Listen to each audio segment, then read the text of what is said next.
Ang 10 taong kasal ay binayaran ng pinakamaruming kataksilan. Habang lapnos ang mga kamay ni Magdalena sa pagluluto sa kusina, nagpapakasarap ang asawa niyang si Leandro sa kama, kasama ang matalik niyang kaibigang si Isabel. Ipapangalan natin sa kanya ang mga utang, tapos ipapasok natin sa mental hospital, halakhak ng lalaki. Imbes na umiyak, humigpit ang hawak ni Magdalena sa kutsilyo. Wawakasan niya ang pagiging sunod-sunuran. Paano pababagsakin ng isang inaping asawa ang pinakamakapangyarihang pamilya na sumira sa kanya? Ang 10 taong kasal ay binayaran ng pinakamaruming kataksilan. Habang lapnos ang mga kamay ni Magdalena sa pagluluto para sa kanyang anibersaryo, nagpapakasarap ang asawa niyang si Leandro sa kandungan ni Isabel. Ipapangalan natin sa kanya ang mga utang, tapos ipapasok natin sa mental hospital, halakhak ng lalaki. Wawakasan na ni Magdalena ang pagiging sunod-sunuran. Paano pababagsakin ng isang inaping asawa ang makapangyarihang pamilyang sumira sa kanya? Hayaan mo na si Magdalena, Isabel. She is just a plain, boring housewife. Gagamitin lang natin ang pirma niya para malinis ang lahat ng utang ko sa sugal, at pagkatapos, itatapon natin siya sa lugar na hindi na siya makakabalik. Isang baliw na babaeng naglusay ng pera ng pamilya Montenegro. Iyan ang magiging kwento natin sa mundo. Ang bawat salitang iyon ay parang mga piraso ng bubog na bumaon sa puso ni Magdalena habang nakatayo siya sa labas ng bahagyang nakabukas na pinto ng silid-bihisan. Sa kanyang mga kamay, hawak niya ang isang maliit na cake na personal niyang hinurno para sa kanilang ika-10 anibersaryo ng kasal. Ang tamis ng icing ay tila naging lason sa kanyang pangamoy. Bago ang sandaling ito, ang tanging iniisip niya ay ang hapdi ng paso ng mantika sa kanyang kaliwang braso na nakuha niya habang nagluluto ng paboritong seafood soup ni Leandro. Masakit ang paso, ngunit mas masakit ang katotohanang dahan-dahang lumalabas mula sa bibig ng lalaking pinag-alayan niya ng kanyang buhay. Dahan-dahang umatras ang kamera ng kanyang gunita sa nangyari ilang sandali lamang ang nakalilipas sa malawak na kusina ng mansyon. Buong hapon siyang nagpakapagod, tinitiis ang init at ang pangungutya ng kanyang biyenan na si Doña Severina. Pumasok ang matanda sa kusina nang may dalang mga dokumento. Ang mukha ay kasing tigas ng marmol na sahig. Conchita, pirmahan mo ito. Huwag mong kakalimutan na ang pamilyang ito ang nagligtas sa iyo mula sa kahirapan ng iyong mga magulang. Utang na loob mo sa amin ang bawat butil ng kanin na kinakain mo. Gawin mo ang tungkulin mo bilang asawa at protektahan mo ang dangal ng mga Montenegro. Ang mariing utos nito. Tumango lamang siya noon, nilunok ang sariling pagod at pighati. Naniniwalang ang kanyang sakripisyo ay magbubunga ng kapayapaan sa loob ng tahanan. Ngunit heto siya ngayon, pinagmamasdan ng kanyang matalik na kaibigan na si Isabel na nakasandal sa dibdib ni Leandro. Ang kamay ni Isabel ay may suot na singsing, ang singsing na ibinenta ni Magdalena noong nakaraang buwan para lamang mabayaran ang huling utang ni Leandro sa kasino. Ang pagtataksil ay hindi lamang sa kama. Ito ay isang planadong pagpaslang sa kanyang pagkatao. Nadama ni Magdalena ang panlalamig ng kanyang mga dulo ng daliri. Ang bawat tibok ng kanyang puso ay tila isang mabigat na martilyo na dumudurog sa kanyang dibdib. Hindi siya sumigaw. Walang luhang pumatak sa kanyang mga pisngi sa sandaling iyon dahil ang sobrang sakit ay hindi na kayang idaan sa ingay. Ang tanging narinig niya ay ang marahang pagdaos-dos ng cake mula sa kanyang nangangatog na kamay. Ang pagkain na sumisimbolo sa kanyang 10 taong pagsisilbi ay nahulog sa makapal na alpombra. Nagkalat ang puting krema na parang mga pangarap niyang nayurakan. Kasabay ng pagbagsak nito ay ang pagguho ng bawat pader ng pagtitiis na itinayo niya sa loob ng isang dekada. Ang katahimikan sa pasilyo ay naging kasing bigat ng isang libingan. Napansin ni Magdalena ang sarili niyang refleksyon sa salamin sa dulo ng hallway. Isang babaeng maputla, may uling pa sa pisngi mula sa kusina. at may mga matang tila nawalan na ng ningning. Ito ba ang naging kapalit ng lahat? Ang maging isang kasangkapan na matapos gamitin ay nakatakdang itapon sa basurahan? Isang malalim at malamig na galit ang unti-unting pumalit sa pighati. Kung itatapon nila siya sa madilim na balon ng kawalan, sisiguraduhin niyang hihilahin niya silang lahat pababa kasama niya. Tumalikod siya ng walang ingay. Bawat hakbang sa malambot na alpombra ay tila paglayo sa dating Magdalena na kilala ng lahat. Sa kanyang isipan, ang huling tanong na naiwan ay kasing talim ng isang karayom na paulit-ulit na tumutusok sa kanyang kaluluwa. Hanggang kailan ko kailangang lunukin ang sarili kong dugo para lamang busugin ang kasakiman ng mga taong itinuring kong pamilya? Ang katahimikan sa pasilyo ay tila isang malapot na dilim na naggagapos sa bawat hininga ni Magdalena. Habang nakakubli sa likod ng malaking florera sa anino ng pasilyo, pinanood niya si Isabel na lumabas mula sa silid. Bit-bit ang isang pamilyar na kahon ng alahas. Doon, sa ilalim ng malamlam na ilaw, kinuha ni Isabel ang isang gintong kwintas na may palawit na krus, ang huling alaala ni Magdalena mula sa kanyang namayapang ina. Ito ang kwintas na ipinagkatiwala niya kay Isabel noong nakaraang linggo upang isanla at makatulong sa pagbabayad ng utang ni Leandro. Ngunit sa sandaling iyon, nakita niya ang kanyang matalik na kaibigan na marahang sinusukat ito sa sariling leeg habang nakatingin sa salamin. Ang kislap ng ginto ay tila nagdala ng mabigat na pakiramdam kay Magdalena. Ang bawat maingat na paghawak ni Isabel sa alahas ay naging tahimik na paalala ng tiwalang ipinagkaloob niya. Isang tiwalang ngayon ay tila unti-unting nagiging alanganin. Napatigil si Magdalena sa kanyang kinatatayuan, pinipilit unawain ang kanyang nakita, habang ang katahimikan sa pagitan nila ay unti-unting bumibigat. Kinaumagahan, ang sikat ng araw na pumasok sa bintana ng silid kainan ay walang dalang init para kay Magdalena. Nakaupo siya ng tuwid.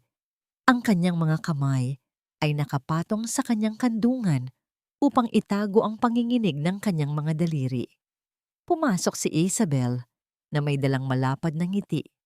Tila walang anumang nangyari kagabi. Magdalena, are you okay? You look so pale and tired.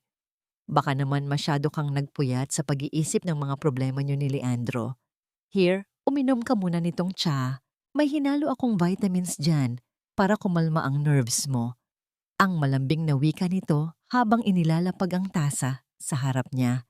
Ngunit sa paningin ni Magdalena, ang tsaa ay tila naging kasing itim ng tinta ng pusit, puno ng lason at panlilinlang.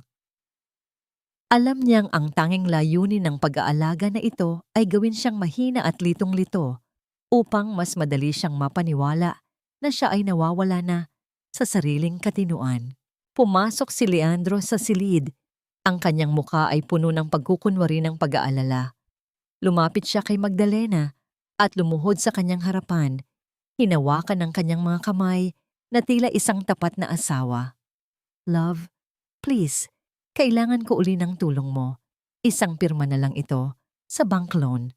If we don't do this, kukunin nila ang lahat ng ari-arian ni Mommy. She might have a heart attack, Magdalena. Ayaw mo namang mangyari iyon, di ba? Gagawin ko ito para sa atin, para sa pamilya natin. Ang pagmamakaawa nito habang may luhang pilit na inilalabas sa kanyang mga mata. Sa bawat salita ni Leandro, lalong tumitigas ang puso ni Magdalena. Nakikita niya ngayon ang bawat galaw ng kanyang asawa bilang isang masamang dula-dulaan na pinapanood niya mula sa malayo. Kinuha ni Magdalena ang panulat.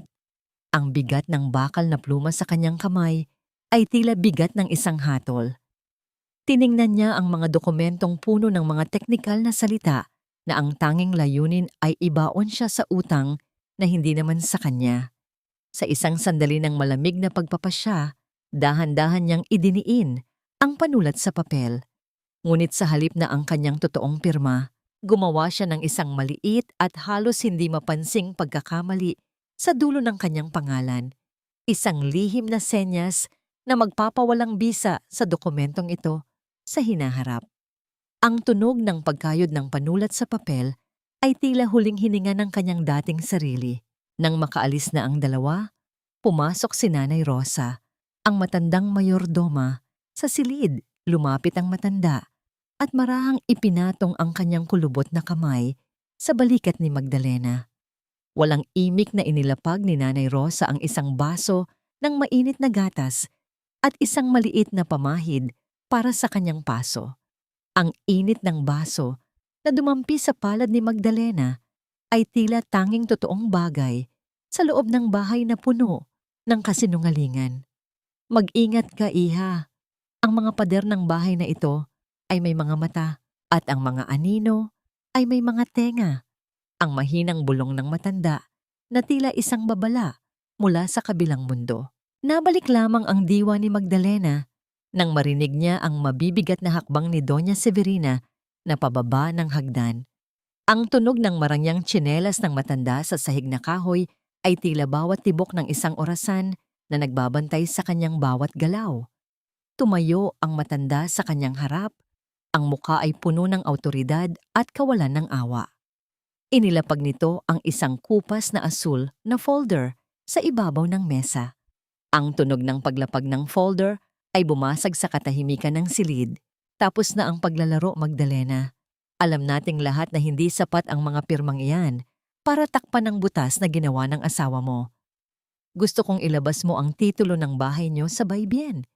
Iyon ang gagamitin nating collateral para sa huling transaksyon. Huwag kang magmamatigas dahil utang mo sa amin ang bawat hininga mo sa loob ng 10 taon. Ang malamig na utos ni Doña Severina. Nanlamig ang buong katawan ni Magdalena. Ang bahay na yon ang tanging natitirang piraso ng kanyang pagkabata. Ang tanging lugar kung saan nadama niya ang tunay na pagmamahal ng kanyang mga magulang. Sa bawat sandali ng katahimikan, tila mas lalong humihigpit ang pagkakasakal ng pamilya Montenegro sa kanyang leeg. Maatim ba niyang isuko ang huling tanggulan ng kanyang puso para sa mga taong nagnanais lamang siyang wasakin? Nanatiling nakayuko si Magdalena. Ang kanyang mga mata ay nakatuon sa sariling mga palad na nakapatong sa kanyang mga hita. Sa loob ng 10 taon, natutunan niyang lunukin ang bawat pang-iinsulto. Ngunit ang hingi ng titulo ng bahay sa baybien ay tila pag-aalis ng huling piraso ng kanyang puso. Ang bahay na yon ang taming saksi sa mga haplos ng kanyang ina at ang boses ng kanyang ama na nagtuturo sa kanya kung paano gumawa ng mga kandilang mababango. Please, Mommy, huwag naman po iyon. Ang basag na tinig ni Magdalena habang dahan-dahang lumuluhod sa harap ng matandang babae. Iyan na lang po ang natitira sa akin mula sa mga magulang ko. Halos lahat po ng alahas ko, ang mga naipon ko mula sa maliit kong negosyo ng kandila, ibinigay ko na lahat kay Leandro. Please, let me keep the house. Ang bawat salita niya ay tila isang pagsusumamo na nagmula sa pinakamalalim na bahagi ng kanyang kaluluwa. Ang kanyang boses ay nanginginig sa ilalim ng bigat ng pighati. Ngunit ang tanging tugon ni Doña Severina ay isang malamig na pagtingin. Ang mga mata nito ay kasing talim ng mga punyal. Isang mabilis at malakas na haplit ng palad ang biglang dumapos sa pisngi ni Magdalena na nagdulot ng matinding init at pag-alingawngaw ng sakit sa kanyang buong mukha. Ang lakas ng sampal ay sapat na upang mapaling ang kanyang ulo at halos mawalan siya ng balanse sa sahig.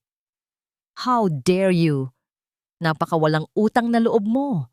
Pagkatapos ka naming damitan at pakainin, iyan ang isasagot mo sa akin.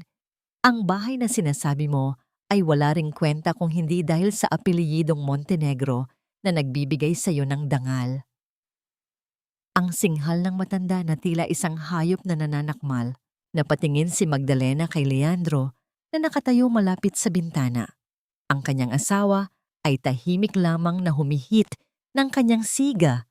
Ang usok nito ay dahan-dahang lumulutang sa hangin, tila wala siyang naririnig na anumang kaguluhan.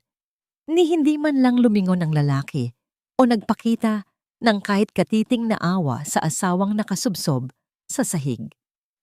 Ang kawalan ng pagkilos ni Leandro ay mas masakit pa kaysa sa sampal ni Doña Severina. Ito ang huling kumpirmasyon na para sa lalaking ito, si Magdalena ay hindi kailanman naging asawa kundi isang kasangkapan lamang. Dahan-dahang tumayo si Magdalena, pinunasan ang bahagyang dugo sa kanyang labi gamit ang dulo ng kanyang daliri. Hindi na siya umiyak. Ang mga luhang dati ay mabilis pumatak ay tila natuyo na sa ilalim ng matinding galit na nagsimulang magliyab sa kanyang dibdib. "Lalabas na po ako." Ang tanging nasabi niya sa malamig na tono, isang tono na bago sa pandinig ni Doña Severina. Hindi na ito ang tinig ng isang biktima, kundi ang tinig ng isang taong wala nang natitira pang mawawala. Nang sumapit ang hating gabi, ang mansyon ng mga Montenegro ay nababalot ng isang nakabibinging katahimikan. Sa kanyang sariling silid, kumuha si Magdalena ng isang maliit na kandilang gawa niya. Ang amoy ng oayhung ay dahan-dahang kumalat sa paligid, nagbibigay sa kanya ng sandaling kapayapaan. Inalala niya ang kanyang ina, ang malambot nitong kamay na laging humahaplos sa kanyang buhok kapag siya ay natatakot. Ang alaala na yon ang naging mitya ng kanyang katapangan. Hubad ang kanyang mga paa upang hindi lumikha ng anumang tunog sa sahig na kahoy. Dahan-dahan siyang lumabas at tinungo ang silid-aklatan ni Gaspar, ang kapatid ni Leandro. Alam niyang dito itinatago ang mga lihim na dokumento ng pamilya. Ang pagpihit ng kandado ay bumasag sa katahimikan ng gabi, kasing hina ng isang bulong, ngunit sapat na upang mapabilis ang tibok ng kanyang puso. Sa loob, ang tanging liwanag ay ang mula sa kanyang maliit na kandila na lumilikha ng mahahabang anino sa mga pader. Mabilis niyang hinalughog ang mga drawer hanggang sa makita ang isang tumpok ng mga papel na may mga pangalan ng kumpanyang hindi pamilyar sa kanya. Doon, sa ilalim ng mga pekeng kontrata, nakita niya ang kanyang sariling pangalan na nakapirma sa mga dokumentong hindi niya kailanman nakita. Ang mga dokumentong ito ang magpapatunay ng pagnanakaw ng pamilya sa sarili nilang mga pondo. Habang mabilis niyang kinukuhanan ng larawan ang bawat pahina gamit ang kanyang telepono, naramdaman niya ang isang biglang pagbabago sa hangin ng silid. Ang dahan-dahang pag-ungot ng pinto ay nagpalamig sa kanyang buong katawan. Isang mahaba at madilim na anino ang dahan-dahang kumalat sa sahig. Nagmumula sa pintong bahagyang nakabukas. Ang anino ay kasing taas ng isang lalaki at ang bawat segundong lumilipas ay tila isang habang buhay na paghihintay. Nanigas si Magdalena sa kanyang kinatatayuan. Ang kanyang hininga ay pinigil niya upang hindi lumikha ng kahit munting ingay. Sino ang papasok sa silid na ito sa ganitong oras? Kung mahuhuli siya, wala nang paraan upang makatakas sa madilim na planong inihanda nila para sa kanya. Sa loob ng nagdidilim na silid-aklatan, ang bawat segundo ay tila isang habang buhay na paghihintay para kay Magdalena. Ang aninong dahan-dahang lumalapit ay kasing dilim ng gabi, at ang tunog ng bawat mabigat na hakbang sa sahig ay tila ba pinitik ng tadhana ang kanyang hininga. Ngunit bago pa man siya makasigaw o makagalaw, isang malapad at mainit na palad ang biglang tumakip sa kanyang bibig, habang ang isang matatag na bisig ay bumuhat sa kanya patungo sa madilim na sulok sa likod ng makapal na kurtinang pilus. Ang bango ng danhong at ang amoy ng malinis na kagalang-galang na pabango ay agad na pumasok sa kanyang pang-amoy. Hindi ito si Gaspar. Hindi ito ang amoy ng alak at siga na laging dala ng kanyang asawang si Leandro.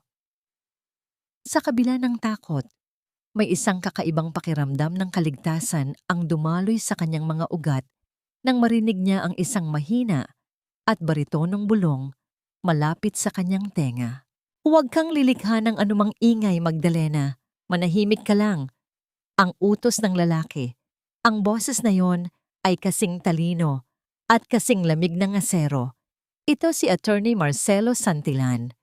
Sa sandaling iyon, ang tunog ng mga yabag ng mga gwardya na nagroronda sa labas ng silid ay naging kasing linaw ng babala ng kamatayan. Nadama ni Magdalena ang mabilis na pagpintig ng puso ng lalaki sa kanyang likuran. Isang ritmo na tila nakikidalamhati sa kanyang sariling kaba. Ang distansya sa pagitan nila ay halos maglaho at sa gitna ng panganib, ang init ng katawan ni Marcelo ay naging tanging tanggulan niya laban sa kalupitan ng mga Montenegro. Nang tuluyan ng lumayo ang mga gwardya at bumalik ang nakabibinging katahimikan sa pasilyo, dahan-dahang binitawan ni Marcelo ang pagkakahawak sa kanya. Hindi na nakayanan ni Magdalena. Ang lahat ng hapdi ng sampal ni Doña Severina, ang lahat ng pait ng pagtataksil ni Leandro, at ang pagod ng pagpapanggap ay biglang sumabog. Ang kanyang mga balikat ay nagsimulang manginig, at ang mga luhang matagal niyang pinigil ay dahan-dahang dumaloy. Basang-basa ang kanyang mga pisngi habang ang kanyang mga hikbi ay pilit niyang sinusupil sa loob ng kanyang lalamunan. Hindi siya tinanong ni Marcelo. Sa halip, hinubad ng lalaki ang kanyang mamahaling vest na gawa sa tustang lana at dahan-dahang binalot ito sa nanginginig na mga balikat ni Magdalena. Ang bigat ng Amerikana ay tila isang yakap na hindi niya kailanman naramdaman mula sa kanyang asawa. Umiyak ka lang, Magdalena. Hindi mo kailangang maging matapang sa harap ko. Utang ko sa tatay mo ang buhay ko noong nagsisimula pa lang ako bilang abogado. At hindi ko hahayaang sirain ka ng pamilyang ito. Iyang malambing ngunit determinadong wika ni Marcelo habang ang kanyang daliri ay panandaliang humaplos sa dulo ng kanyang buhok, isang kilos na puno ng kilig at pag-aalaga. Nabalik lamang ang diwa ni Magdalena nang mamataan niya ang liwanag ng isang sasakyan na paalis ng mansyon mula sa bintana. Ang tunog ng makina na dahan-dahang humuhupa sa kalayuan ay tila naghuhudyat ng pagtatapos ng lihim na sandaling ito. Ngunit sa itaas ng balkonahe, nakatayo ang isang figura na may hawak na baso ng alak. Si Isabel. Ang mapanuring mga mata ng kanyang matalik na kaibigan ay nakatutok sa sasakyan ni Marcelo na dahan-dahang lumalabas sa tarangkahan habang ang isang mapanuyang ngiti ay gumuhit sa mga labi nito.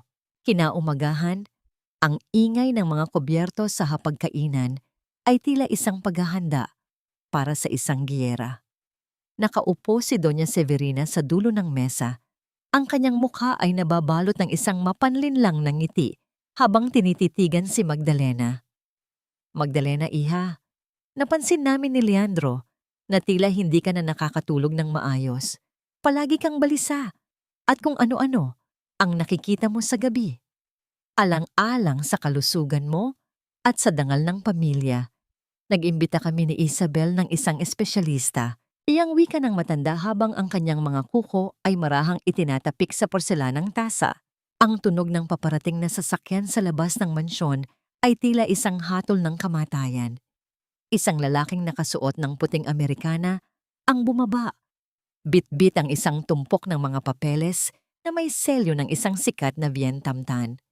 Tiningnan ni Leandro si Magdalena nang may halong awa na plastik, habang si Isabel ay dahan-dahang humahawak sa braso ni Leandro, tila nanonood ng isang palabas na sila mismo ang sumulat. Sa gitna ng malawak at marangyang silid, naramdaman ni Magdalena ang unti-unting paglapit ng mga anino ng kawalan ng katarungan. Maaatim ba niyang manatiling tahimik habang pilit nilang binubura ang kanyang katinuan? O ito na ang simula ng kanyang tuluyang paglaho sa mundo? Nakatitig si Magdalena sa puting dingding ng silid. Ang kanyang mga mata ay tila walang buhay at ang kanyang mga balikat ay nakalaylay na parang isang lantang bulaklak. Sa harap niya, ang doktor na inimbita ni Doña Severina ay masusing nagtatala sa isang clipboard.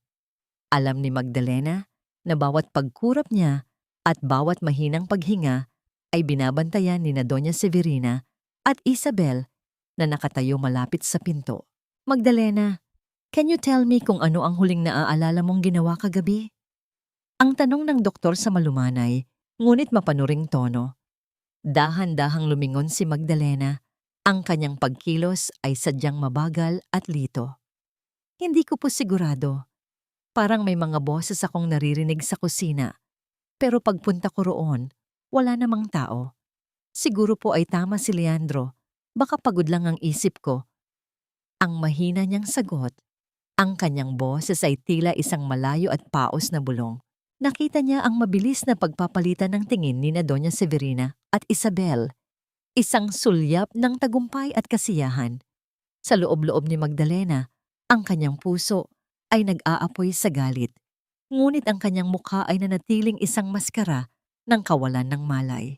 Nang makaalis ang doktor at ang mga mapanirang mata ng kanyang pamilya, nagtungo si Magdalena sa tanging lugar na itinuturing niyang santuwaryo, ang kanyang maliit na paggawaan ng kandila sa likod ng mansyon, doon sa gitna ng bango ng sap at mga tuyong talulot ng rosas. Naghihintay si Marcelo. Ang liwanag ng papalubog na araw na pumapasok sa bintana ay nagbibigay ng gintong kulay sa paligid. At ang katahimikan ng silid ay tila isang banal na lunas sa kanyang sugatang kaluluwa. Nagawa ko na, Marcelo. Narito ang lahat ng datos mula sa laptop ni Gaspar, ang sabi ni Magdalena habang iniaabot ang isang maliit na USB drive. Kinuha ito ni Marcelo, ngunit sa halip na itago agad, hinawakan niya ang nanginginig na kamay ni Magdalena. Ang init ng palad ng lalaki ay tila isang daloy ng kuryente na nagpapakalma sa kanyang kaba. Alam kong mahirap ang magkunwari, Magdalena, but you are doing great. Konti na lang at mababawi na natin ang lahat ng kinuha nila sa'yo. Ang masuyong wika ni Marcelo. Sa sandaling iyon, napansin ng abogado ang isang hindi pa tapos na kandila sa ibabaw ng mesa. Sa gitna ng tensyon, isang pambihirang sandali ng kapayapaan ang namagitan sa kanila. Hinawakan ni Magdalena ang kamay ni Marcelo at dahan-dahang itinuro kung paano ilalagay ang mitya sa mainit na sap. Ang mga daliri ni Marcelo, na sanay sa paghawak ng mga legal na dokumento, ay tila lalong lumalaki at nagiging longngong sa harap ng masaselang kagamitan sa paggawa ng kandila. Sabay silang napatawan ng bahagya, isang tunog ng dalisay na kaligayahan na matagal nang hindi naririnig sa mansyong yon. Tinitigan ni Marcelo si Magdalena sa ilalim ng malamlam na liwanag. Ang kanyang mga mata ay puno ng paghanga sa katatagan ng babaeng ito na sa kabila ng lahat ay nagagawa pa ring lumikha ng kagandahan. Habang nangyayari ang lihim na pagkikita sa paggawan sa loob ng mansyon, si Nanay Rosa ay dahan-dahang naglalakad sa pasilyo bitbit ang mga bagong labang kumot. Ngunit napatigil ang matanda nang marinig ang tinig ni Isabel mula sa bahagyang nakabukas na pinto ng silid-aklatan. Siguraduhin mong magmumukhang aksidente ang lahat. I want her gone before the gala night. Bayaran mo ang mga lalaking iyon. Huwag silang mag-iiwan ng bakas. Ang malamig na utos ni Isabel sa kanyang telepono. Nanlaki ang mga mata ni Nanay Rosa sa narinig. Ang panginginig ng kanyang mga tuhod ay hindi na niya mapigilan. Kailangan niyang babalaan si Magdalena sa kanyang pagmamadali na makalayo upang hindi mahuli. Hindi napansin ng matanda ang dulo ng kanyang mahabang saya na sumabit sa isang malaking florera sa itaas ng hagdanan. Ang bigat ng kanyang katawan na nawalan ng balanse ay lumikha ng isang nakatatakot na eksena. Ang tunog ng pagbagsak ng matanda sa matitigas na baitang ng hagdanan ay tila bawat hampas ng kahoy sa laman, hanggang sa ang kanyang katawan ay huminto sa pinakailalim, walang galaw at naliligo sa sariling dugo. Sa itaas ng hagdan, lumitaw ang figura ni Gaspar. Ang kanyang mga mata ay malamig na nakatitig sa walang buhay na katawan ng matanda. Isang mapait na ngiti ang gumuhit sa kanyang mga labi habang dahan-dahan niyang inaayos ang kanyang kurbata. Ang katahimikan na bumalot sa mansyon pagkatapos ng insidenteng iyon ay ising bigat ng isang paparating na bagyo.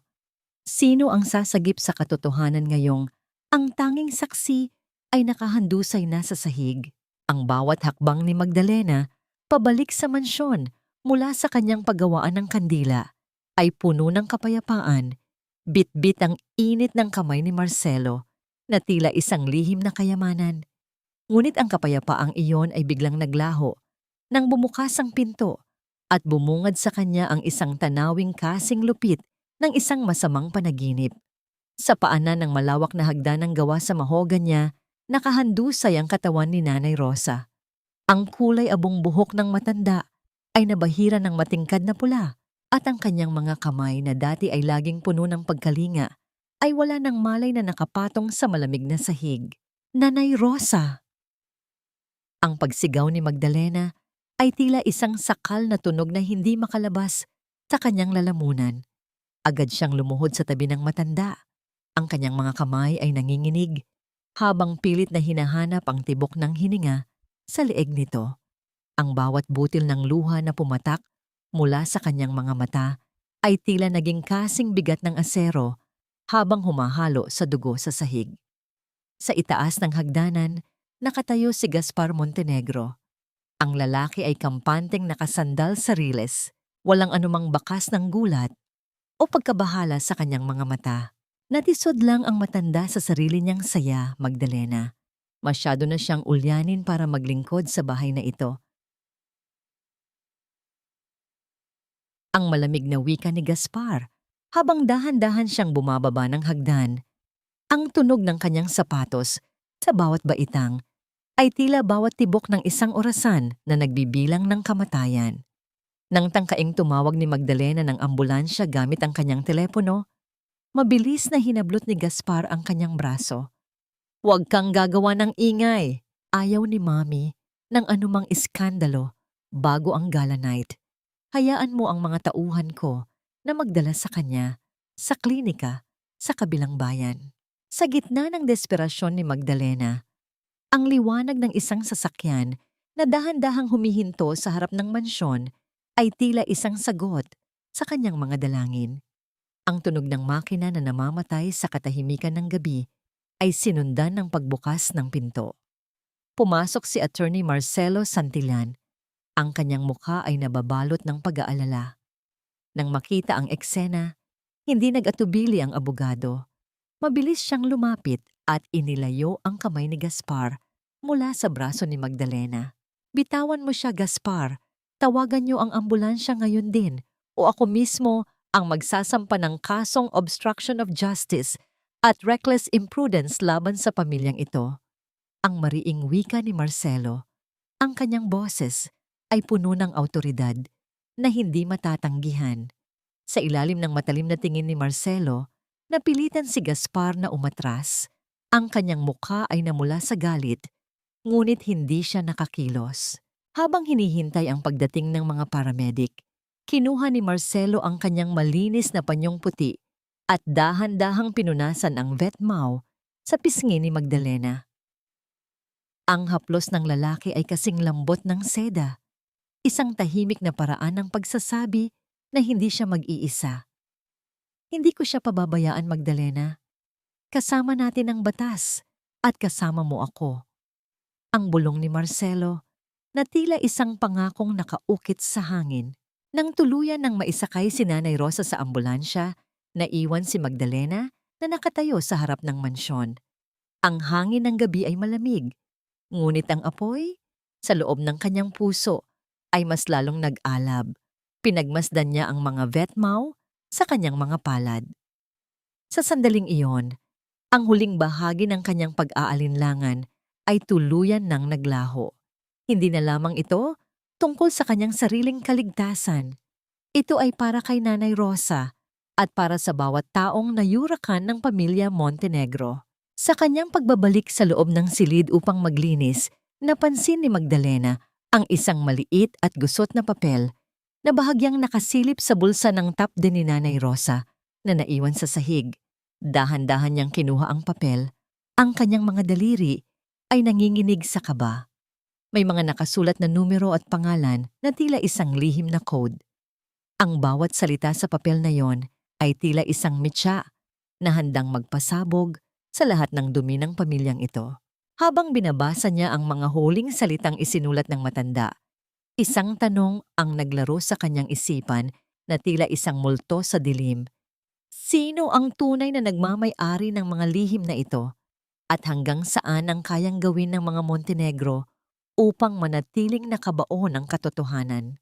Sa loob ng kanyang silid, hawak ni Magdalena ang maliit at gusot na papel na tila ba isang buhay na baga na pumapaso sa kanyang mga daliri.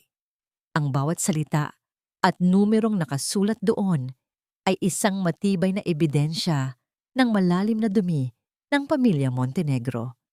Ngunit bago pa man niya tuluyang masuri ang bawat detalye, ang tunog ng pagpihit ng kandado ng kanyang pinto ay nagpalamig sa kanyang buong katawan.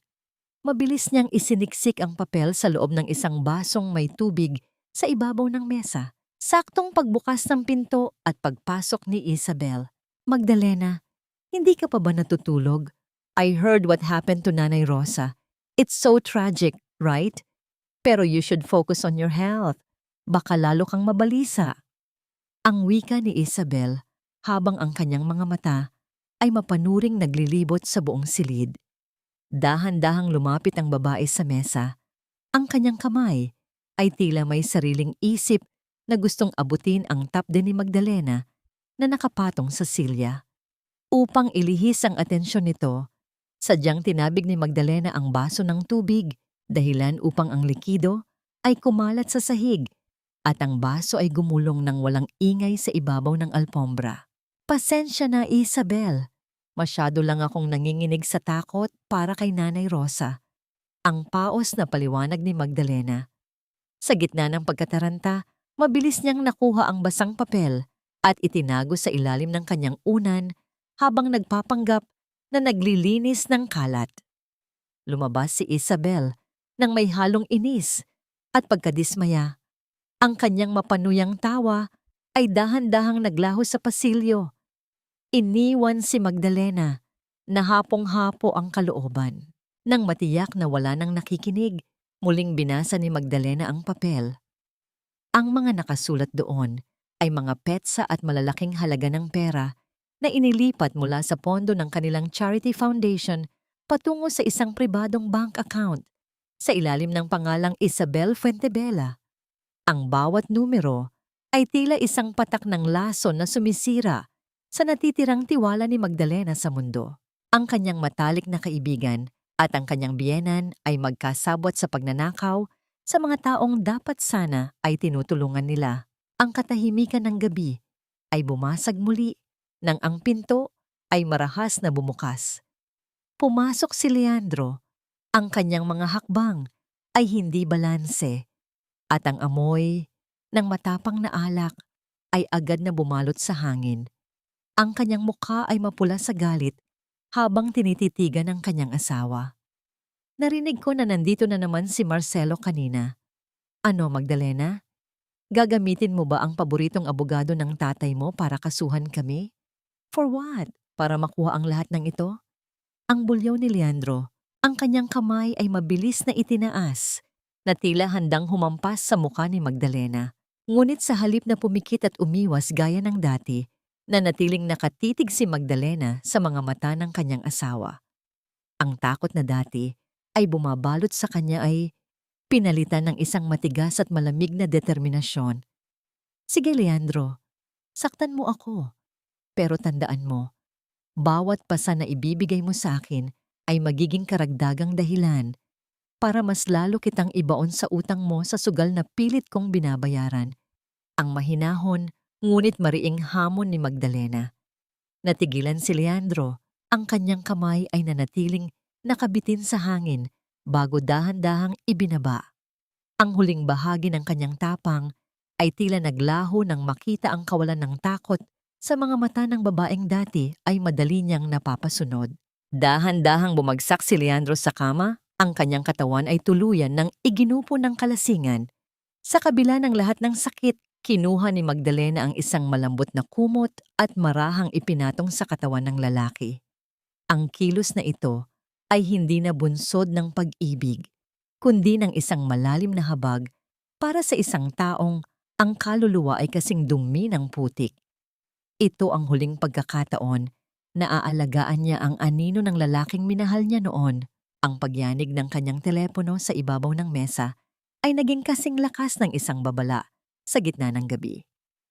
Ang pangalan ni Marcelo ay kuminang sa madilim na screen. Pagkasagot niya, Ang boses ng abogado ay puno ng tensyon at pagmamadali. Magdalena, kailangan mong mag-ingat. May mga lalaking pilit na binubuksan ang pinto ng iyong paggawaan ng kandila sa labas. Ang mga ebidensyang itinago natin doon ay nasa panganib. Ang tibok ng puso ni Magdalena ay tila naging kasing bilis ng takbo ng mga anino sa pader. Ang giyera na dati ay lihim lamang ay dahan-dahan nang lumalabas sa liwanag, at ang bawat desisyon niya mula sa sandaling ito ay magtatakda kung siya ay tuluyang laya o habang buhay na mabibilanggo sa dilim. Ang gabi ay nababalot ng isang mapanganib na katahimikan habang mabilis na binabaybay ng sasakyan ni Marcelo ang madilim na daan patungo sa paggawaan ng kandila ni Magdalena.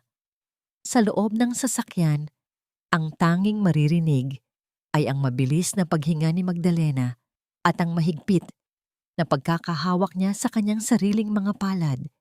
Ang bawat segundong lumilipas ay tila isang mabigat na pasanin, at ang takot na mawala ang huling alaala ng kanyang mga magulang ay sapat na upang panghinaan siya ng tuhod. Nang marating nila ang lugar, ang langit na dati ay madilim ay nabahira ng nakatatakot na kulay kahel at pula. Ang dahan-dahang paglamon ng apoy sa tuyong kahoy ng istruktura ay lumilikha ng mga talsik ng kislap na tila ba sumasayaw ng mga demonyo sa gitna ng kadiliman. Ang bango ng natutunaw na sap na dati ay nagbibigay ng kapayapaan kay Magdalena ay naging isang masangsang na amoy ng pagkawasak. Ang usok ay makapal at maitim. Unti-unting itinatago ang bawat sulok ng silid kung saan siya unang natutong mangarap. May workshop, Marcelo, ang mga dokumento sa loob. Ang hysterical na sigaw ni Magdalena habang nagtatangka siyang tumakbo patungo sa naglalagablab na gusali. Ngunit bago pa man siya makalapit sa panganib, naramdaman niya ang dalawang malakas na bisig na yumakap sa kanya mula sa likuran. Ang init ng katawan ni Marcelo at ang lakas ng kanyang pagkakahawak ay naging isang pader na humaharang sa kamatayan. Magdalena, no, masyado nang mapanganib. Dito ka lang sa likod ko, please! Ang mariing pakiusap ni Marcelo, ang kanyang tinig ay puno ng awtoridad at matinding pag-aalala. Sa gitna ng kaguluhan, binuhat ni Marcelo si Magdalena palayo sa mga nagbabagsakang bahagi ng bubong. Ang bawat pagbagsak ng mga nag-aapoy na kahoy sa lupa ay lumilikha ng pagyanig sa ilalim ng kanilang mga paa. Ipinatong ni Marcelo ang ulo ni Magdalena sa kanyang malapad na dibdib. Itinatago ang mukha ng babae upang hindi nito makita ang unti-unting pagtupok ng apoy sa kanyang pinakamamahal na santuaryo. Nang dumating ang mga bumbero at dahan-dahang napuksa ang naglalagablab na apoy, ang tanging naiwan ay ang mga itim na labi ng gusali at ang makapal na hamog ng usok. Lumuhod si Magdalena sa basang lupa, ang kanyang mga kamay ay dumi-dumi ng uling. Ang hapdi ng usok sa kanyang mga mata ay humahalo sa alat ng kanyang mga luha. Ang bawat pangarap na itinayo niya sa loob ng maraming taon ay naging abo na lamang sa loob ng isang gabi. Dahan-dahang lumapit si Marcelo at tumabi sa kanya sa gitna ng basang lupa. Hindi siya nagsalita ng anumang mga gasgas na salita ng paggalo. Sa halip, hinawakan niya ang maruming kamay ni Magdalena at marahang pinagsalikop ang kanilang mga daliri. Ang init ng palad ni Marcelo ay tila isang pangako ng bagong simula sa gitna ng pagkawasak. Sa sandaling iyon, ang distansya sa pagitan ng isang abogado at ng kanyang kliyente ay tuluyan ng naglaho. May isang malalim at tahimik na ugnayan ang nabuo sa gitna ng mga labi ng apoy, isang damdamin na mas matibay pa kaysa sa anumang dokumento. Hindi nila nakuha ang lahat, Magdalena. Ang pinakamahalagang ebidensya ay nasa akin, ligtas sa opisina ko. Sinubukan lang nilang takutin ka, pero hindi tayo susuko. Ang bulong ni Marcelo habang dahan-dahang iniaayos ang magulong buhok ni Magdalena. Ang kilig na naramdaman ni Magdalena sa gitna ng pighati ay tila isang himala. Ang pakiramdam na may isang taong handang tumayo sa gitna ng apoy para lamang protektahan. Siya ay isang bagay na hindi niya kailanman naramdaman sa loob ng 10 taon ng kanyang kasal. Habang pinagmamasdan nila ang unti-unting paglalaho ng usok, isang tanong ang nanatiling nakasabit sa puso ni Magdalena. Ang bawat tibok ng kanyang puso ay tila nagtatanong, kung ang pagsabog ng damdaming ito sa gitna ng trahedya ay isang lunas o isa na namang panibagong sugat na dapat niyang paghandaan. Maaatim ba niyang muling magtiwala sa gitna ng mundong puno ng pananabutahe? O ang pag-ibig bang ito ang magiging mitya ng kanyang tuluyang pagbangon mula sa mga abo ng kanyang nakaraan? Ang mga labi ng usok mula sa nasunog na paggawaan ay tila sumusunod pa rin sa bawat hininga ni Magdalena habang dahan-dahan siyang pumasok sa malawak na salas ng mansyong Montenegro. Ang bawat hakbang niya sa makintab na sahig ay tila ba nagiiwan ng mga bakas ng uling at pighati. Isang matinding kaibahan sa karangyaan ng mga kristal na chandelier na nakasabit sa itaas. Ngunit sa gitna ng silid, naghihintay ang isang tanawing mas nakatatakot kaysa sa apoy, si Doña Severina, na nakaupo ng tuwid sa kanyang silyon, kasama ang 3 lalaking may mababangis na mukha at nakasuot ng madidilim na Amerikana. Diyan ka na pala, Magdalena. Kanina pa kami naghihintay. Ang malamig na bati ni Doña Severina habang ang kanyang mga kuko ay marahang itinatapik sa ibabaw ng mesa, lumilikha ng isang ritmo na tila nagbibilang ng nalalabing oras ni Magdalena. Ito ang mga Ginoo na nagpautang kay Leandro para sa inyong mga luho. At dahil ikaw ang asawa at ikaw ang nag-aasikaso ng mga papeles, kailangan nilang makita ang katibayan na hindi mo sila tatakbuhan. Ang tunog ng paglapag ng isang makapal na dokumento sa ibabaw ng mesa ay naging kasing bigat ng isang hatol sa pandinig ni Magdalena. Ang mga lalaking ito, na ang mga mata ay puno ng kasakiman at banta, ay dahan-dahang lumapit sa kanya. Nadama ni Magdalena ang panlalamig ng kanyang mga kamay. Ang bawat hininga niya ay naging kasing hapdi ng usok na kanyang nalanghap kanina.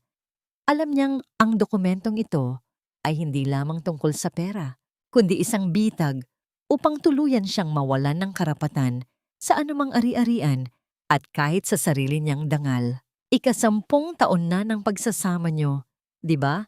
Isang simpleng pirma lang ito, Magdalena, para na rin ito sa kapayapaan ng pamilya. Ang udyok ni Leandro na biglang lumitaw mula sa dilim ng pasilyo, ang kanyang tinig ay puno ng huwad na pagsusumamo. Ngunit sa likod ng kanyang asawa, nakita ni Magdalena si Isabel na nakasandal sa pader. Ang mga labi ay may bakas ng isang mapanuyang ngiti. Niyang ngiti, tila pinapanood ang isang insekto na unti-unting nadidikit sa sapot ng gagamba. Dahan-dahang kinuha ni Magdalena ang panulat na inabot ng isa sa mga lalaki. Ang kanyang mga daliri ay nanginginig, hindi dahil sa takot, kundi dahil sa matinding pagpipigil ng galit. Ngunit sa kailaliman ng kanyang bulsa, naramdaman niya ang malamig na dulo ng isa pang panulat, ang espesyal na panulat na ibinigay sa kanya ni Marcelo noong huli silang magkita sa ilalim ng ulan. Naalala niya ang masuyong bulong ng abogado. Gamitin mo ito kung pipilitin ka nilang pumirma sa anumang bagay na magpapahamak sa iyo. Ang tinta nito ay maglalaho ng kusa matapos ang ilang oras, na tila ba hindi ka kailanman naglagay ng anumang marka sa papel na yan. Sa ilalim ng mapanuring mga mata ni Doña Severina, mabilis na pinalitan ni Magdalena ang panulat. Ang tunog ng pagkayod ng dulo ng panulat sa magaspang na papel ay naging kasing linaw ng isang lihim na panunumpa sa kanyang sarili. Pinirmahan niya ang bawat pahina ng may pekeng kaba, hinahayaang makita ng kanyang mga kaaway ang kanyang pagkatalo. Nadama niya ang pawis na namumuo sa kanyang noo at ang bawat tibok ng kanyang puso ay tila isang tambol na naghuhudyat ng kanyang lihim na paghihiganti. Nang matapos ang lahat at lumisan na ang mga lalaki, naiwan si Magdalena sa gitna ng malawak na salas. Ang tawa ni Isabel na dahan-dahang umalingaw-ngaw sa paligid ay tila ba isang lason na pilit pumapasok sa kanyang mga tenga. Good job, Magdalena. See? Mas madali ang buhay kung marunong kang makisama. Ang pangungutya nito bago tuluyang umakyat ng hagdan kasama si Leandro. Naiwang mag-isa si Magdalena sa gitna ng kadiliman ng mansyon. Tumingin siya sa kanyang mga palad na dati ay puno ng sap ng kandila. Ngunit ngayon ay may bakas ng isang tintang unti-unti nang naglalaho sa kanyang paningin. Sa kabila ng kanyang munting tagumpay, ang hapdi ng pagtrato sa kanya bilang isang kasangkapan ay naging kasing talim ng isang punyal na nakabaon sa kanyang likuran. Ang bawat sandali ng katahimikan sa loob ng bahay na ito ay tila ba nagtatanong sa kanya hanggang kailan niya kayang manatili sa gitna ng mga lobo. At meron pa bang matitira sa kanyang pagkatao kapag ang lahat ng tintang ito ay tuluyan ng naglaho at ang katotohanan na lamang ang matitira? Ang bawat palamuti sa mansyong Montenegro ay tila ba naghuhumiyaw ng karangyaan, ngunit para kay Magdalena, ang bawat kristal na nakasabit sa kisame ay tila mga patalim na naghihintay na bumagsak.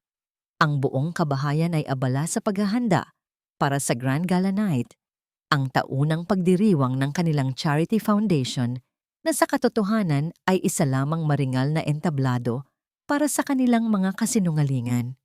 Habang ang mga katulong ay nagmamadaling magpakintab ng mga pilak na kubyertos, nanatiling nakatayo si Magdalena sa gilid ng hagdanan. Pinagmamasdan ang sarili niyang buhay na tila isang pelikulang wala siyang kontrol sa kinalabasan. Pumasok si Isabel sa malawak na salas. Ang bawat hakbang ng kanyang matutulis na sapatos sa marmol na sahig ay lumilikha ng isang tunog na tila ba tinutusok ang pandinig ni Magdalena. Nakasuot ang babae ng isang mamahaling terno na kulay ginto at sa kanyang leeg ay nagniningning ang kwintas na pag-aari ng ina ni Magdalena. You look so tired and haggard, Magdalena. Sigurado ka bang gusto mong sumama bukas? Baka mapahiya lang ang pamilya Montenegro kung makikita ka nilang ganyan ng hitsura. I think you should just stay here and rest. Hayaan mo na kaming dalawa ni Leandro ang mag-asikaso sa mga bisita. Ang mayabang na wika ni Isabel habang hinahaplos ang palawit ng kwintas, ang kanyang mga mata ay puno ng pangungutya. Nadama ni Magdalena ang hapdi sa kanyang dibdib.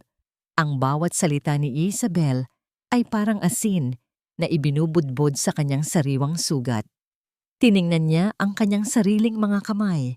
Ang mga daliring dati ay puno ng bango ng sap, ng kandila, ay mayroon pa ring bakas ng uling mula sa nasunog niyang pagawaan. Ngunit sa likod ng kanyang pighati, may isang malamig na determinasyong unti-unting nabubuo. Huwag kang mag-alala, Isabel. Hindi ko palalagpasin ang gabing iyon. Gusto kong makita ng lahat kung gaano kakinang ang mga alahas na suot mo. Ang mahinahon, ngunit makahulugang sagot ni Magdalena. Sa gitna ng tensyon, ang marahang pagyanig ng telepono ni Magdalena sa loob ng kanyang bulsa ay naging kasing lakas ng isang mitya ng pag-asa. Isang mensahe mula kay Marcelo ang lumabas sa screen. Everything is ready, Magdalena. Ang mga dokumento ng pagnanakaw nila sa foundation at ang ebidensya ng pananabutahe sa workshop mo ay nasa kamay na ng mga tamang tao. Isang tulog na lang at matatapos na ang pagtitiis mo. Manatili kang matatag dahil nandito ako sa likod mo. Ang bawat salita ni Marcelo ay tila isang mainit na yakap na nagpapakalma sa nanginginig niyang kaluluwa. Ang pakiramdam na may isang taong nakakaalam ng kanyang halaga, isang taong handang makipaglaban kasama niya, ay nagbigay sa kanya ng kilig na humalo sa kanyang pagnanais para sa katarungan. Nang gabi ring iyon, habang ang buong mansyon ay tila nahihimbing sa gitna ng mga maluhong panaginip, nagtungo si Magdalena sa silid ni Nanay Rosa na pansamantalang ginagamot sa klinika. Ang katahimikan ng gabi ay nababalot ng amoy ng gamot at kalungkutan. Hinawakan ni Magdalena ang nanginginig na kamay ng matanda. Nanay Rosa, bukas ay para sa iyo rin ang labang ito. Hindi ko hahayaang mapunta sa wala ang lahat ng sakit na idinulot nila sa atin. Iyang mahinang bulong ni Magdalena habang ang isang butil ng luha ay dahan-dahang gumulong sa kanyang pisngi. Bumalik si Magdalena sa kanyang sariling silid at tiningnan ang puting damit na inihanda niya para sa gala. Ito ang damit na pinili niya upang sumimbolo sa kanyang muling pagsilang. Ang bawat tahi ng damit na yon ay tila ba nagdadala ng bigat ng kanyang 10 taong sakripisyo. Habang nakatitig sa dilim sa labas ng bintana, naramdaman niya ang malamig na simoy ng hangin na tila ba naghuhula ng isang malaking bagyong parating. Ang bawat tibok ng kanyang puso ay naging kasing bigat ng isang orasan na nagbibilang ng nalalabing sandali ng pamilya Montenegro sa kanilang kaitaasan. Handa na ba siyang harapin ang lahat ng puot at galit na ibubuga ng kanyang biyenan at asawa kapag bumagsak na ang kanilang maskara? O ang takot ba ay muling lalamon sa kanyang muling pagbangon sa gitna ng liwanag? Ang bawat kislap ng mga kristal na dekorasyon sa malawak na silid-bihisan ay tila nanunuya sa madilim na pakiramdam ni Magdalena. Habang dahan-dahan niyang isinusuot ang kanyang puting gown na gawa sa pinakapinong sutla, nadama niya ang bigat ng bawat tahi nito. Isang bigat na sumisimbolo sa 10 taon ng kanyang pagtitiis at pagpapakumbaba.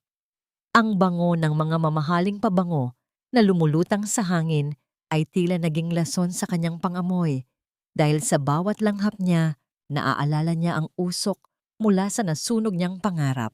Magdalena, are you done? Ang tagal mo naman. Doña Severina is already in the car at baka magalit na naman siya kung paghihintayin mo pa kami. Ang iritableng tinig ni Leandro mula sa pintuan. Pumasok ang kanyang asawa, kasing kisig ng isang prinsipe sa kanyang itim na tuxedo. Ngunit para kay Magdalena, ang lalaking ito ay isa na lamang hungkag na sisidlan ng kasinungalingan. Lumapit si Leandro at marahang inayos ang kanyang kurbata sa harap ng salamin. Hindi man lamang sulyapan ang lungkot na nakaukit sa mukha ng kanyang asawa. Bago pa man makasagot si Magdalena, pumasok si Isabel sa silid ng walang anumang pasintabi. Ang bawat dampi ng kanyang matutulis na sapatos sa makintab na sahig ay tila ba naghuhula ng isang mapait na tadhana.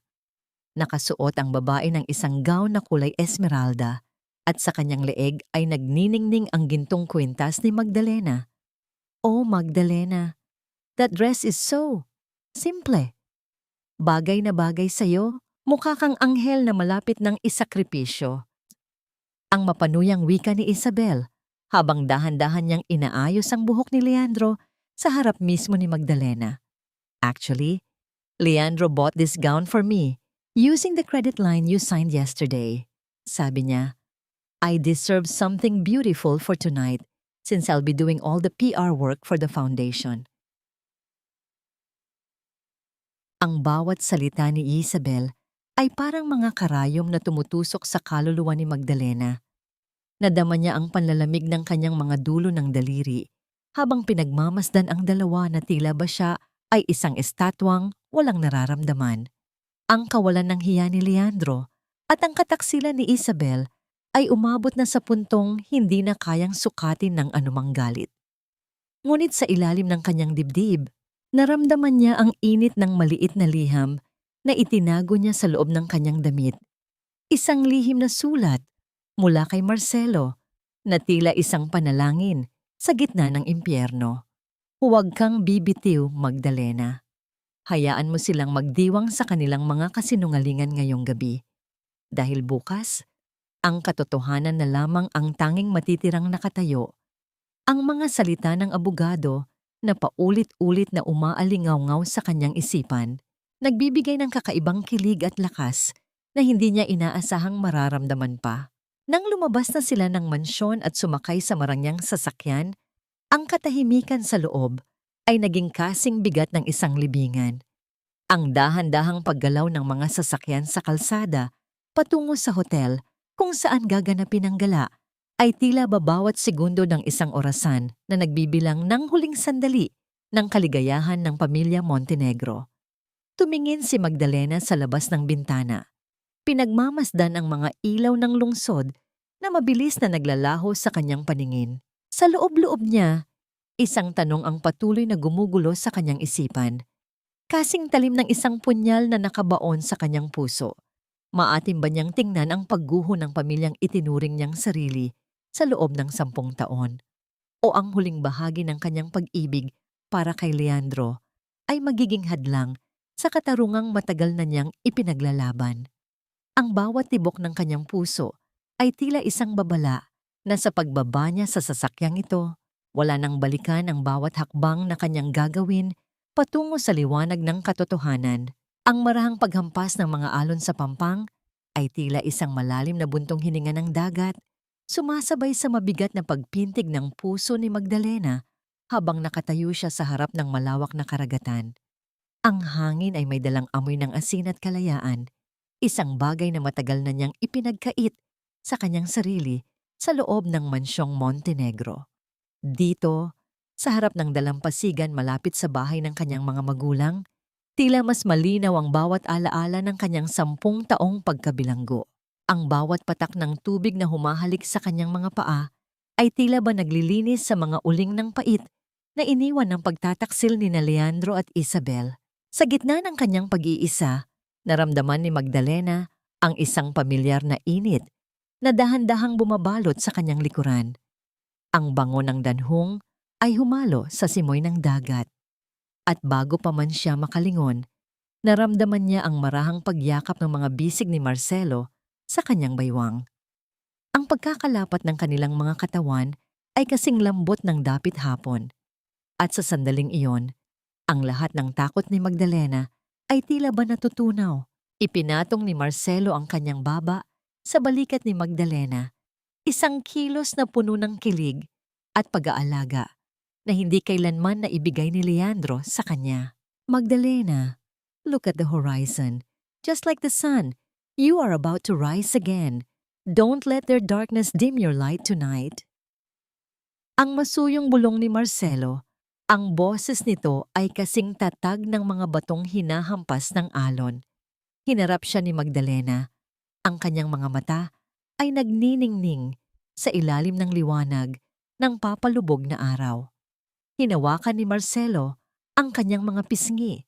Ang kanyang mga hinlalaki ay marahang pinupunasan ang mga luhang hindi nadala ng pighati, kundi ng pasasalamat. Ang distansya sa pagitan nila ay naglaho ng dampian ni Marcelo ng isang mabilis, ngunit makahulugang halik ang kanyang noo. Isang pangako ng katapatan na mas matimbang kaysa sa anumang gintong alahas. Ngunit ang katahimikan ng dalampasigan ay panandalian lamang. Sa pagbabalik ni Magdalena sa mansyon, ang bawat sulok ng marangyang bahay ay tila ba naging kasing lamig ng yelo. Ang mga dekorasyon para sa gala night ay tapos na, at ang bawat bulaklak sa florera ay tila mga saksi sa paparating na giyera. Habang tinatapos ni Magdalena ang kanyang huling paghahanda sa harap ng salamin, dahan-dahang bumukas ang pinto ng kanyang silid. Pumasok si Doña Severina. Ang mukha ay nababalot ng isang mapanlinlang na ngiti na kasing talim ng isang punyal. Sa kanyang kamay ay may hawak siyang isang kristal na baso ng mamahaling alak na kulay pula. Tila ba isang pag-aalay para sa isang biktima. Ang dahan-dahang pag-ikot ng likido sa loob ng baso ay lumilikha ng mga maliliit na bula na tila ba nagtatago ng isang madilim na lihim. Ang bawat hakbang ng matanda patungo sa kanya ay naging kasing bigat ng isang hatol. Magdalena, iha, napakaganda mo sa suot mong puti. It reminds me of the day you entered this family, pure and innocent. Pero tonight is a big night and I want us to celebrate our victory early. Uminom ka nito para kumalma ang iyong nerves bago tayo humarap sa mga bisita. Ang wika ni Doña Severina habang iniaabot ang baso ng may nanginginig na galit sa likod ng kanyang mga mata. Tumingin si Magdalena sa likido. Ang kanyang sariling refleksyon sa ibabaw ng alak ay tila ba isang babala. Alam niyang sa bawat patak ng inuming ito ay nakataya ang kanyang katinuan at ang lahat ng pinaghirapan nila ni Marcelo. Maatim ba niyang tanggapin ang alok ng demonyong nagpapanggap na anghel? O ito na ang huling bitag na tuluyang maglulubog sa kanya sa kadiliman, bago pa man sumapit ang oras ng kanyang pagbabayad? Ang dahan-dahang pag-ikot ng pulang alak sa loob ng kristal na baso ay tila ba isang lason na dahan-dahang naghihintay na sumipsip sa katinoan ni Magdalena. Sa ilalim ng malamlam na liwanag ng kanyang silid, ang bawat ngiti ni Doña Severina ay tila isang balat kayo ng isang hayop na handang manakmal. Nadama ni Magdalena ang panlalamig ng kanyang mga daliri habang iniaabot ang baso. Ang bawat tibok ng kanyang puso ay naging kasing bigat ng isang babala na nagmumula sa kailaliman ng kanyang kaluluwa. Inumin mo na, Magdalena, isang tagay para sa santay, para sa tagumpay ng ating pamilya ngayong gabi. Alam kong marami tayong hindi pagkakaunawaan, pero tonight, let's just be a family. Ang malambing ngunit mapanlinlang na wika ni Doña Severina habang ang kanyang mga mata ay hindi kumukurap sa pagbabantay. Itinaas ni Magdalena ang baso, idinampi ang labi sa malamig na kristal at hinayaang pumasok ang kaunting likido sa kanyang bibig. Ngunit sa isang mabilis at matalinong pagkilos, nagpanggap siyang inuubo at agad na idinampi ang kanyang telang panyo sa kanyang mga labi. Lihim na isinalin doon ang alak na dapat sana ay magpapatulog sa kanyang diwa. Ang tapang po pala ng alak na ito, Mami. Parang biglang uminog ang paligid ko. Ang paos na wika ni Magdalena habang nagpapanggap na nawawalan ng balanse. Ang pagkukunwaring ito ay naging kasing epektibo ng isang dula-dulaan. Nakita niya ang mabilis na sulyap ng tagumpay sa mga mata ng matanda bago ito tuluyang lumabas ng silid upang maghanda para sa pag-alis. Sa sandaling maiwan siyang mag-isa, ang bawat butil ng pawis sa noo ni Magdalena ay naging saksi sa kanyang matinding kaba. Alam niyang nagsisimula na ang huling yugto ng labang ito. Ang bulwagan ng Marangyang Hotel ay nababalot ng tunog ng marahang musika ng biolin at ang malakas na usapan ng mga taong kabilang sa mataas na lipunan. Ang bawat dekorasyon na kulay ginto at pilak ay tila nanunuya sa katotohanang ang pundasyon ng pamilya Montenegro ay nabubulok na mula sa loob. Nakatayo si Doña Severina sa entablado, kasing tatag ng isang reyna, habang sa ilalim ng isa sa mga mesa, si Leandro at Isabel ay lihim na nagpapalitan ng malalaswang tingin at marahang haplos. Tila ba nagdiriwang na sa isang tagumpay na hindi pa nila nakakamit. Ang bawat halakhak ni Isabel ay tila ba isang insulto sa bawat sakripisyong ibinigay ni Magdalena para sa pamilyang ito. Nabalik lamang ang atensyon ng lahat nang ang malalaking pinto ng bulwagan ay dahan-dahang bumukas nang may kasamang matinding awtoridad. Ang bawat mata ay nabaling sa pintuan at ang katahimikan ay dahan-dahang lumaganap sa buong silid. Pumasok si Magdalena hindi bilang isang inaping asawa, kundi bilang isang reynang muling nabuhay mula sa mga abo. Ang kanyang puting gown ay nagniningning sa ilalim ng mga chandelier, kasing puti ng katarungang kanyang dala. Sa kanyang tabi, nakatayo si Attorney Marcelo Santillan. Ang kanyang boses ay kasing tatag ng isang pader habang iniaalay ang kanyang braso para kay Magdalena. Ang kilig at paghanga sa mga mata ng mga bisita ay humalo sa matinding takot na biglang gumuhit sa mukha ni Doña Severina. Ang marahang paglakad ni Magdalena patungo sa harap ay tila bawat segundo ng isang orasang naghuhula ng pagkagunita ng lahat ng kasinungalingan. Nang makarating siya sa paanan ng entablado, tumingin siya ng diretso sa mga mata ng kanyang biyenan. Ang dahan-dahang pagbagsak ng mikropono mula sa nanginginig na kamay ni Doña Severina patungo sa sahig ay bumasag sa huling bahagi ng katahimikan, kasabay ng biglang pagkawala ng lahat ng ilaw sa loob ng bulwagan. Sa gitna ng kadiliman, isang tanong ang nanatiling nakasabit sa bawat hininga ng mga naroroon. Ito na ba ang katapusan ng pangarap o ang simula ng isang bangungot na hinding-hindi na nila matatakasan? Ang kadiliman sa loob ng bulwagan ay tila isang makapal na kumot na bumalot sa bawat hininga ng mga naroroon. Ngunit ang katahimikang ito ay biglang binuwag ng muling pag-ilaw ng dambuhalang screen sa likuran ng entablado. Hindi ang mukha ng mga Montenegro ang lumitaw, kundi ang mga dokumentong kasing dumi ng kanilang mga budhi. Ang bawat pahina ng bank statement, ang mga pekeng kontrata sa ilalim ng pangalan ni Isabel at ang mahabang listahan ng utang sa sugal ni Leandro ay dahan-dahang gumulong sa paningin ng lahat ng bisita. Ang dahan-dahang pag-ungot ng bulong-bulungan mula sa mga tao ay naging kasing lakas ng isang papalapit na bagyo. Anong kahibangan ito? Magdalena, naglalaro ka na naman ng mga imahinasyon mo. Guards, ilabas ang babaeng ito. She is mentally unstable. Don't listen to her. Ang pasigaw na bulyaw ni Doña Severina, ang kanyang boses ay nanginginig sa pagitan ng galit at matinding takot.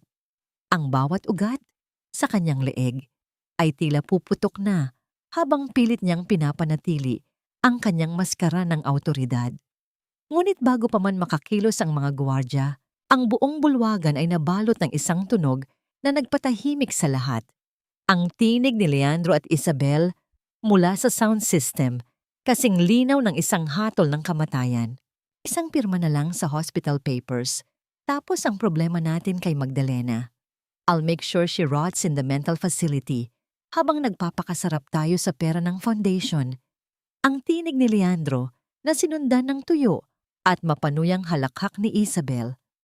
Ang bawat salitang iyon ay tila mga sampal na dumapo sa mukha ni Doña Severina at sa dangal ng buong pamilya Montenegro. Ang katahimikan sa paligid ay naging kasing bigat ng isang libingan, habang ang mga mata ng mga bisita ay puno na ng pandidiri at pagkamuhi. Sa gitna ng entablado, nakatayo si Magdalena nang may paninindigan na kasing tatag ng mga batong hiyas. Wala nang bakas ng takot sa kanyang mga mata, tanging ang liwanag ng katarungan. Ang dangal na ipinagmamalaki nyo ay itinayo sa ibabaw ng mga luha ng mga taong ninakawan nyo. 10 taon akong nanahimik dahil naniwala ako sa pamilyang ito. Pero ngayong gabi, ang katotohanan na mismo ang kukuha ng lahat sa inyo. Ang mahinahon ngunit mariing pahayag ni Magdalena. Ang bawat salita niya ay tila mga pana na tumatama sa gitna ng puso ng kanyang mga kaaway. Sa gitna ng desperasyon, ang matamis na pagsasama ni Leandro at Isabel ay biglang naglaho. Kasalanan mo ito, Isabel. Ikaw ang nag-udyok sa akin na gawin ang lahat ng ito. Ang sigaw ni Leandro habang marahas niyang hinablot ang braso ng babae. Hindi nagpatalo si Isabel at mabilis na idinamit ang kanyang mga kuko sa mukha ni Leandro. Lumilikha ng mga mapupulang guhit ng galit. Ang kanilang pag-aaway sa harap ng maraming tao ay naging kasing lupit ng mga hayop na naglalaban para sa huling hininga. Ang bawat pagtulak at pagsigaw nila ay tila ba naghuhubad sa huling bahagi ng kanilang pagkatao. Ang dahan-dahang pagpasok ng mga lalaking nakasuot ng uniforme ng NBI sa loob ng bulwagan ay naging kasing formal ng isang pagtatapos. Sa pangunguna ni Marcelo, ang bawat hakbang ng mga awtoridad sa makintab na sahig ay tila bawat tibok ng orasan ng hustisya. Nang mailagay na ang mga malamig na posas sa mga kamay ni Leandro at Gaspar, ang buong bulwagan ay nabalot ng isang damdaming hindi maipaliwanag.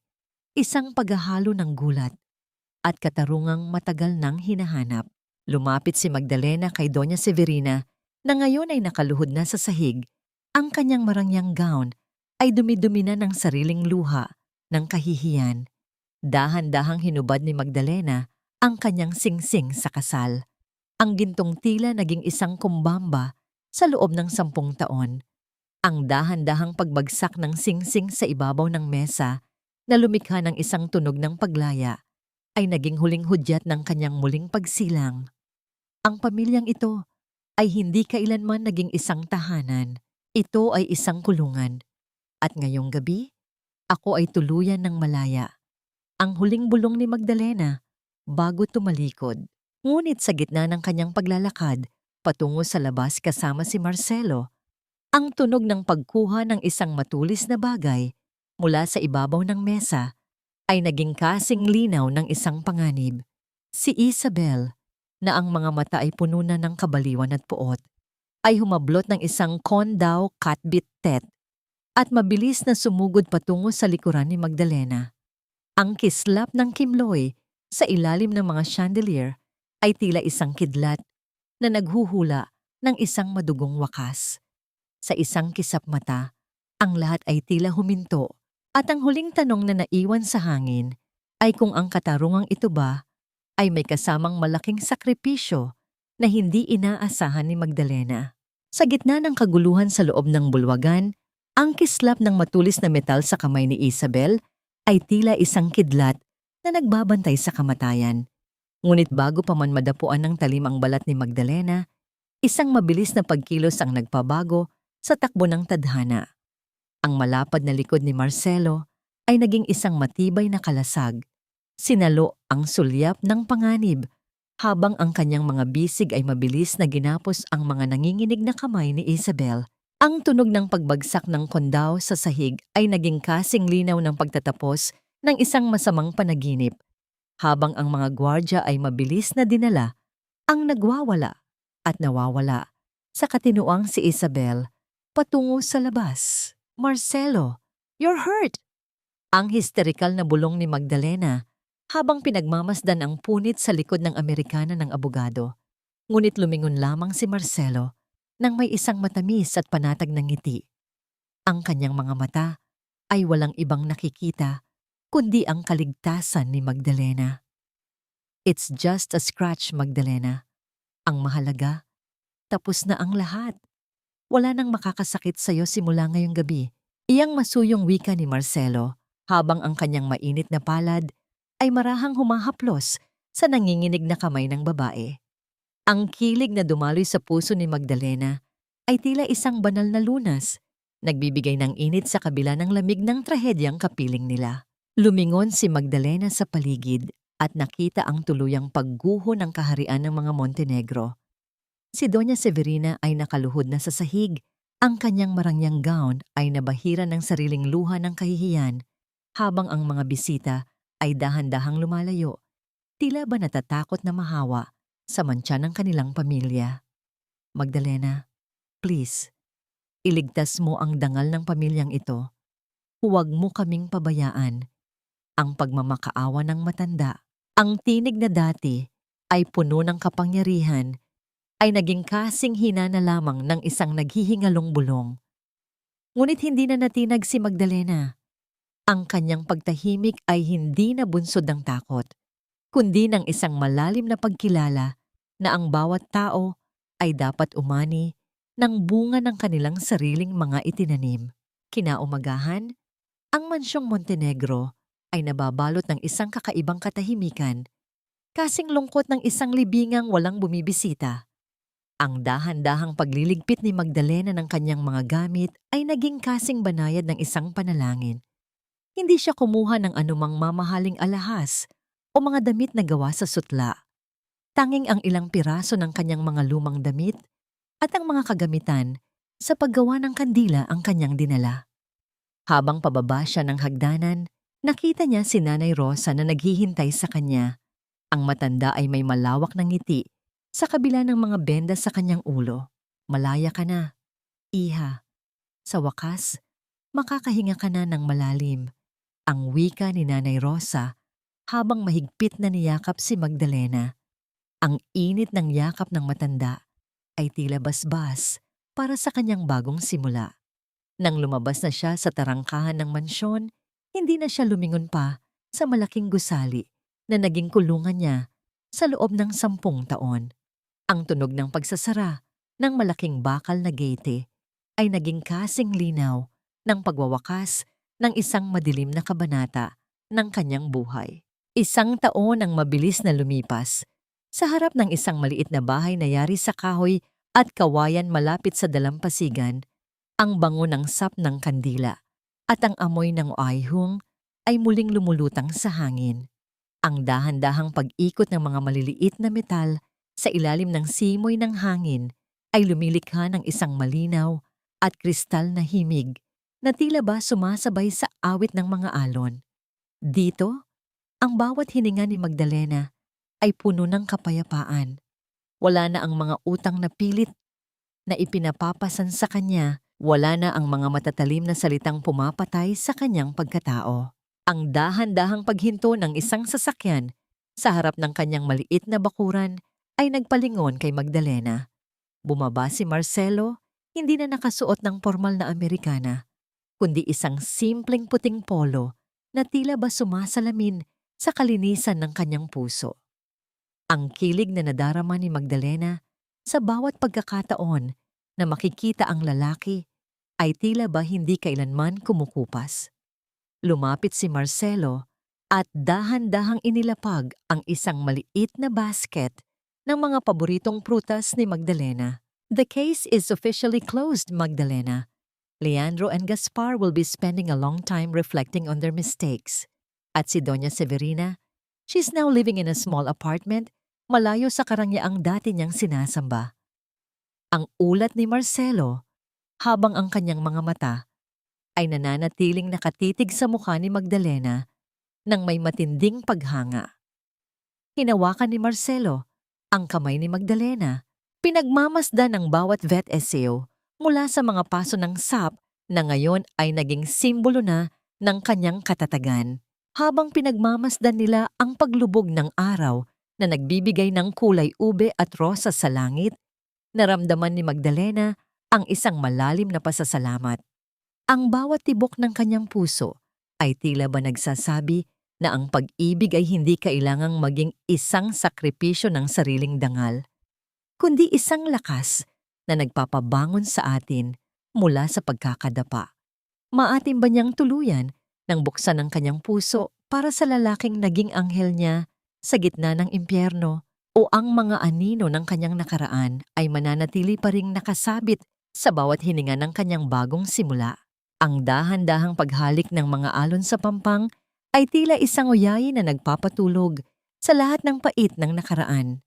Sa ilalim ng malawak na langit na nababalot ng kulay ube at ginto, nakatayo si Magdalena sa tapat ng kanyang maliit na bintana. Ang dahan-dahang pag-ugoy ng mga kabibing nakasabit sa pasimano ay lumilikha ng isang kristal na himig sa tuwing dadampi ang mahinang simoy ng dagat. Isang tunog na naging musika ng kanyang bagong buhay. Wala na ang amoy ng lason at kasinungalingan, tanging ang bango ng sariwang oayhung mula sa kanyang mga kandila ang namamayani sa hangin.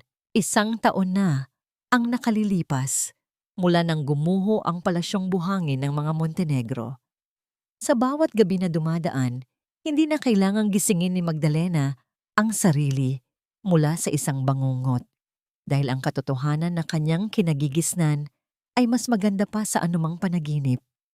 Madalas siyang mapangiti kapag naaalala ang balita tungkol sa kanyang dating asawa at biyenan.